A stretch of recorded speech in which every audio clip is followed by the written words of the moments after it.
Good evening everyone. আজ সন্ধ্যাবেলা রান্নাঘর থেকে ব্লগটা শুরু করছি। সকাল থেকে আর কোনো রকম ভিডিও শ্যুট করিনি। তো যাই হোক, ঘুমিয়ে ঘুমিয়ে আজকে পুরো দিনটা আমার চলে গেছে। তারপরে তাই অনেক বেলায় উঠেছি ঘুম থেকে, তারপরে আর মনে হয়নি যে ভিডিও শ্যুট করি। তো যার কারণে এখন সন্ধ্যাবেলা থেকে ব্লগটা শুরু করছি। এখন একটুখানি টিফিন করব। তো ইভিনিংয়ের আমাদের টিফিনে আছে হচ্ছে ইপি। দাদাভাইকে বললাম যে যা গিয়ে নিয়ে আয়। তো 10 প্যাকেট ইপি নিয়ে আসা হয়েছে।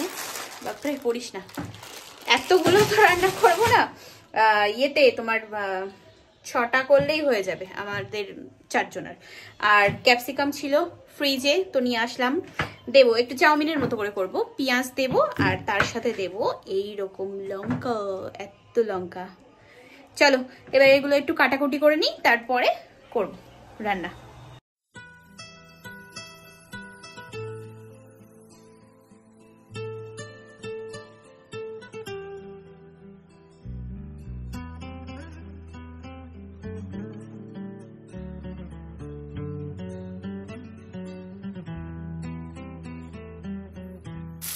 এই যে পেঁয়াজ, লঙ্কা, ক্যাপসিকাম সব আর কি দিয়ে দিলাম এখানে কেটে রাখা।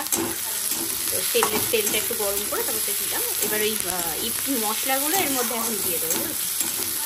এইভাবেই করি আমি, একটুখানি নরম হয়ে যাক তারপরে এগুলো এখন প্যাকেট কাটতে হবে।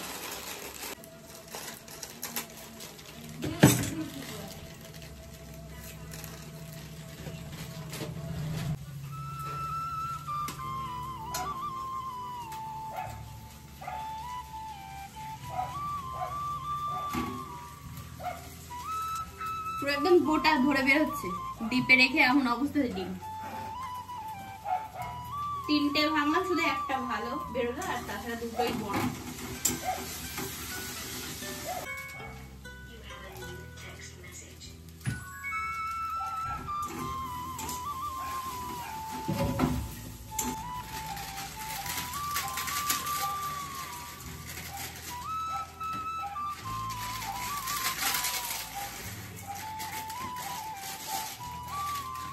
ইপটাকে আমি এরকম ভাবে গুঁড়ো করে তারপর ভেজে নিই।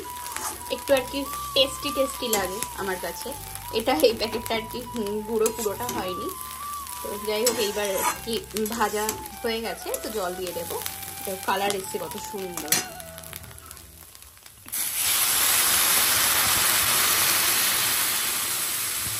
বানিয়ে নিয়ে নিলাম বাটিতে আমার আর মার জন্য। আর এই যে 2 টুনটুনিকে দিলাম, এখানে বসে বসে এখন খাচ্ছে। ওইটা পড়ে যাবে কিন্তু পাশ দিয়ে বাটিটা, ধরো। তা আমি আর মা উপরে এখন বসে আছি। এই যে খাবার নিয়ে আসলাম। মা মাথার মধ্যে তেল দিয়েছে, মাথা ব্যথা করছে বলে, তো ওই জন্যই বসে বসে মেসোমশাইকে দেখছে। দেখো দেখি কি দেখছো? দেখি কি জামা, দেখি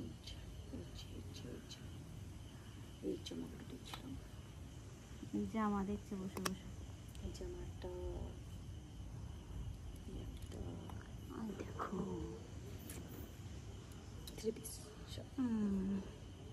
এখানে এখন চা বানিয়ে নিয়ে আসলাম, তো চা খাচ্ছি। আর এগুলো সব গুছাবো, ভাবছি যে এক এক করে শুরু করি, আর ফেলে রেখে লাভ নেই। তো দেখি যেগুলো আর কি আমার প্রমোশনের জিনিসগুলো আছে সেগুলো একটা পেটির মধ্যে করে রাখবো, যেরকম আর কি রাখতাম ফ্ল্যাটে। তো সেরকম ভাবেই, কেন বলো তো, ওই জিনিসগুলো আলাদাভাবে রাখলে না যে কোনো আর কি তোমার কাজ চলে আসলো, তো আমি সঙ্গে সঙ্গে আর কি ওই বক্সের মধ্যে হাত দিলে আমি পেয়ে যাব আমার জিনিসগুলো, দরকারি জিনিস। তো এটাই হচ্ছে ব্যাপার, ওই জন্যই একসাথে এক জায়গায় করে রাখবো। আর তাছাড়া যেগুলো টুকটাক জিনিস সেগুলো আমি এই লাল মিট কেসটাই বা আমার উপরে ওয়ার্ড্রপটা রাখা আছে, ওগুলো তো সব এক এক করে রাখবো। কিছু জামা কাপড় আছে যেগুলো কাচতে হবে, এর মধ্যে করে মা ঢুকিয়ে নিয়ে চলে এসছে, তো এগুলো তো বের করতেই হবে। এই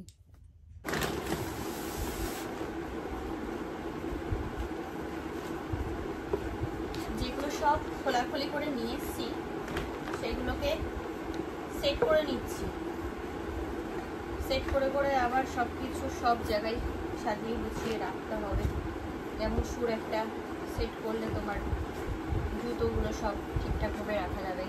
এই টুলটা ঠিক করে নিলাম।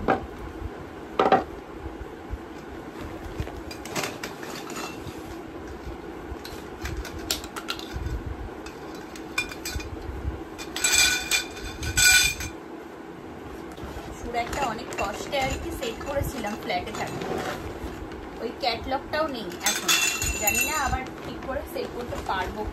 সব ক্লিপগুলো নিয়ে এসছি, অসুবিধা হবে না, তবুও দেখা যাক কতদূর কি পারি। এবার এটা প্রচন্ড ঝামেলা। এখানে ভর্তি এই জিনিসগুলো, এগুলো আর কি ছিল সব, তো বের করলাম। এখানেও আছে, ভাবছি যে এই বাক্সটায় রাখবো না এটাতে রাখবো, ঠিক পাচ্ছি না আমি এখনো। আরও এখানে আছে কত সব জিনিস।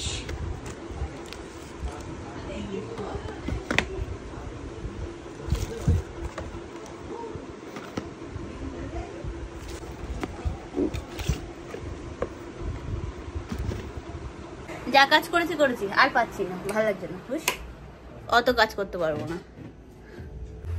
ম্যাডাম এখানে বসে আছেন, আর এই যে বৌদিদিকে রুটি করছে, মা তরকারি করলো।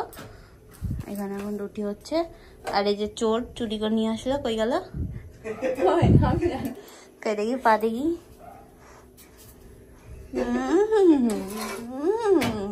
এই দেখো এই দেখো এই দেখো পায়ে পরার এই ব্রেসলেট গুলো দেখতে পেয়ে নিয়ে আসলো, ঠিক আছে। আর আমার এই ঢুমছে ঢুমছে পায়ে আমি একটা পরে নিয়েছি।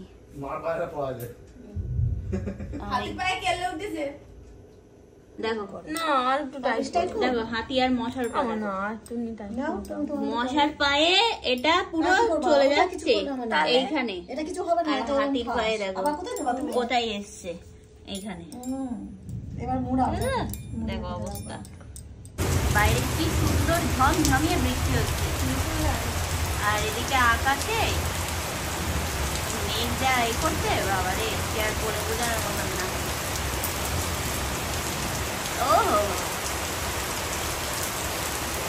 এখন আজকে রাতে আমরা খাওয়া দাওয়া করতে বসলাম, রুটি আর এখানে হচ্ছে আলুর তরকারি।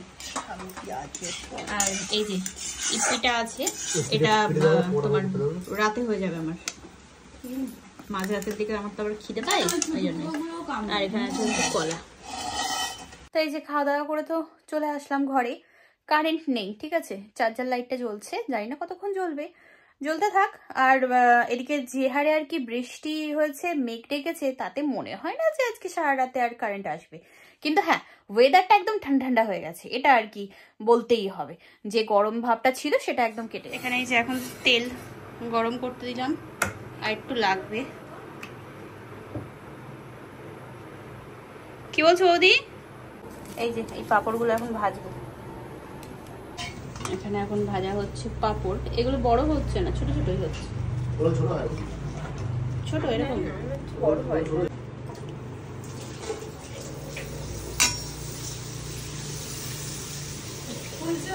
না, এর থেকে বড় মাধুরী পাঁপড় গুলো ভালো। ও আচ্ছা, আজকে রান্না হচ্ছে মাছের তেল, এখানে পাঁপড় ভাজা। ওইটা সরা মাছ দিয়েছে, ও মাছ দিয়ে মাছের তেল, কাতলা মাছ এরকম ভাবে ছোট ছোট পিস করে এই যে ভাজা। আর আছে হচ্ছে মুসুরির ডাল, আর এই যে আলু ভাজা। তো এই যে ননদ আর বৌদি শুরু করেছে গোছানো। গতকালকে যতটা পেরেছি গুছিয়েছি, আর আজকে তিনজনা মিলে কাজে লেগেছি, আমি, বৌদি আর মা, আমরা তিনজনা। একা একা হচ্ছে না, আমি না মানে গুলিয়ে ফেলছি কোথায় কি রাখবো না রাখবো, এত জিনিসপত্র চারিদিকে, একার দ্বারাই হচ্ছে না আমার। তো সবাই মিলে না করলে হবেও না, তো এই জন্যে আমার ঘরটাকে তাই এখন একটু মানে মানুষ মতো মনে হচ্ছে। বাবারে বাবা, যা ছিল চারিদিকের অবস্থা, সবকিছু পরিষ্কার পরিচ্ছন্ন করে, এর মধ্যে আর কি সব তোমার জামা কাপড় আছে, তো ওইগুলো কাচাকুচির, আর তাছাড়া এমনি সব গোছানো হয়ে গেছে। পুতুলগুলো সব এখানে রেখে দিয়েছি, ব্যাস। এখানে এই যে এখন পকোড়া ভাজা হবে, পেঁয়াজি, তো এই এখন ইয়ে করা হচ্ছে, মানে মা মেখে দিল। হ্যাঁ, ছাদে নেবো রে, ওরে ওরে বাসের ছাদে নেবো, তাহলে ওর কিছু হবে না, ভালো হবে। হ্যাঁ ভালো হবে। এই জামাটা তোমাদেরকে দেখাতেই আমি ভুলে গেছিলাম, আজকে আসলো আর কি অনলাইনে আমি অর্ডার দিয়েছিলাম দাদার বিয়ের জন্য। এই দেখো প্লেন একদম, এরকম সুন্দর কাজ করা, ঠিক আছে, খুব সুন্দর, আর ফুল বাজুর মধ্যে, আর এরকম নিচে পোর্শনটা এত সুন্দর কাজ করা, খুব সুন্দর ড্রেসটা। 1000 টাকা আর কি দাম পড়েছে। আমি দাদার বিয়ের জন্য নিয়েছি। এর সাথে যে চুন্নিটা আছে না, সেটা অসাধারণ। এই দেখো কি দারুণ। আর এই যে মানে পুরো নেটের কাপড়, তো নেটটা একদম সফট, একদম নরম। তো আর এই হচ্ছে প্যান্ট, মানে পুরো একদম ঘের টাইপের, অসাধারণ। এত বড় ঘের বলে বোঝানোর মতন না, দারুণ এসছে, দারুণ। তো আমি এখানে যে কোনো একদিকে ফটো দিয়ে দেব, ঠিক আছে, ড্রেসটা পরার পরে কতটা সুন্দর লাগছে, কতটা গর্জিয়াস আছে জিনিসটা। তো তোমরা দেখে নিও, দারুণ হয়েছে। মানে আমি আর কি এই গরমের মধ্যে না, মানে ও দাদার বিয়েতে শাড়ি পরবই না বলে ঠিক করে নিয়েছিলাম। তো অনেকদিন ধরে আর কি জামা খুঁজছিলাম, তারপরে তাই এটা চোখে পড়লো, তো অর্ডার করে নিয়েছি, তাই আজকে দিয়ে গেল, তো মনে ছিল না সারাদিন। খাওয়া দাওয়া করে চলে আসলাম ঘরে। এবার আর কি ভিডিও এডিট করব, আর তারপরে তো টানা ঘুম দেব। গতকালকে বৃষ্টি হওয়াতে বেশ বাইরের ওয়েদারটা একদম ঠান্ডা ঠান্ডা হয়ে আছে, কোনো রকম মানে সেই গরম যে ভ্যাপসা গরম ব্যাপারটা সেটা একদমই নেই, খুব ভালো ওয়েদার। যাই হোক, দুটো দিন বলা ভুল হবে, দুটো রাত মিলিয়ে এই ভিডিওটা কমপ্লিট করলাম। তো ঘুমাচ্ছি, বাড়িতে এসে অনেক ঘুমাচ্ছি, তো যার কারণে এরকম আর কি হয়ে যাচ্ছে। ইচ্ছা আছে আগামীকাল থেকে একদম আবার নতুন করে ভালোভাবে ব্লগ দেবো, ঠিক আছে, আর অসুবিধা হবে না। আর এদিকে আমার যা জিনিসপত্র ছিল সেগুলো সব এরকমভাবে রেখে দিয়েছি, তো ওখানেই আছে। আর বেশিরভাগ জিনিস উপরেই আছে, মানে আমার সব ব্যবসার জিনিসগুলো। আচ্ছা যাই হোক, গতকালকের যে ভিডিওটা ছিল সেটাতে সবাই কমেন্ট করেছো, এমনকি আজকের যে শর্ট ভিডিওটা পাবলিক করেছি ওটাতেও মানে সবাই মনে করছো যে আবার হয়তো প্যাচ আপ হয়ে গেছে বা এরকমই আর কিছু ভাবছো, কারণ তোমাদের কমেন্টের মাধ্যমে জানতে পারলাম যে কিছু ভিডিও প্রাইভেট হয়েছে, যেগুলো পাবলিক ছিল, ভিডিও বলা ভুল হবে, লাইভ, আর কিছু কমিউনিটি পোস্ট। তো দেখো সত্যি কথা বলতে তার সাথে প্যাচ আপ করার কোনো রকম ইচ্ছা আমার নেই। তো যে ভাবছিলে যে কোনো রকম হয়তো আবার প্যাচ আপ হয়েছে বা কিছু আর কি সব নিজেদের মধ্যে মিটমাট হয়ে গেছে, একদমই না। যা হয়ে গেছে। সত্যি কথা বলতে আমি এখন মনে করি যে আমি যা ভুল করেছি, আমি কোনো রকম এইসব ভুলের মধ্যে পা দিতে চাই না, আর এগিয়ে যেতে চাই, ব্যাস। সামনের দিকে, পিছনে কি করেছি ওটা এখন আমার ভাবার কোনো ইচ্ছা নেই, আমি সামনে এগিয়ে যেতে চাই। আর তাছাড়াও সব থেকে বড় কথা যে এবার আমি দেখাতে চাই যে হ্যাঁ, একটা মেয়ে একা থেকেও পারে, ঠিক আছে, ব্যাস এটুকুই বলা ছিল। চলো tata, good night and sweet dream. আবার আগামীকাল দেখা হচ্ছে, আর আগামীকাল থেকে সকাল থেকে ভিডিও পেয়ে যাবে, ঠিক আছে, টাটা।